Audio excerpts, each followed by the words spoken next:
ในระหว่างวันที่6-11 พฤศจิกายน 2025 นี้พันโทบุญคงทวิไสกรรมการพรรคเมืองเลขาคณะพรรคหักฐานหัวหน้ากองปฏิบัติการปกสเมืองหลวงน้ำท่าแข่งหลวงน้ำท่าพร้อมด้วยคณะกองปฏิบัติการมีหัวหน้าปกสกลุ่มบ้านผู้เก่าผู้ใหม่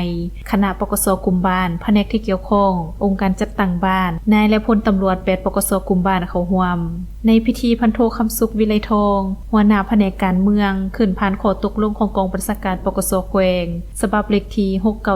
6944/ปกสโลโท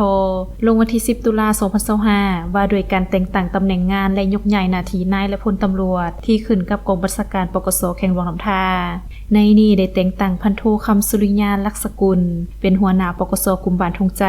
พันตรีบุญลับอ่อนประเสริฐเป็นรักษาการแทนหัวหน้าปกสกลุ่มบ้านห้วยดำพันโทคำทนโนโลคำเป็นหัวหน้าปกสกลุ่มบ้านหลวงพันตรีบุญทวียินแสงเป็นหัวหน้าปกสกลุ่มบ้านนาเตยพันโทคำมวลศรีประเสริฐเป็นหัวหน้าปกสกลุ่มบ้านทงปุงพันตรีลาวิไสอินทองคำเป็นหัวหน้าปกสกลุ่มบ้านเทศบาลพันตรีสมบัติโลบุญเปงเป็นรักษาการหัวหน้าปกสกลุ่มบ้านสุบซีมและพันโทโอดีออนซีเป็นหัวหน้าปกสกลุ่มบ้านเจริญสุขพร้อมนี้ก็ได้ประกาศยกย้ายหน้าที่ของนายตำรวจอีกจำนวนหนึ่งพร้อมทั้งเซ็นบทบันทึกมอบภาพหน้าที่อย่างเป็นทางการ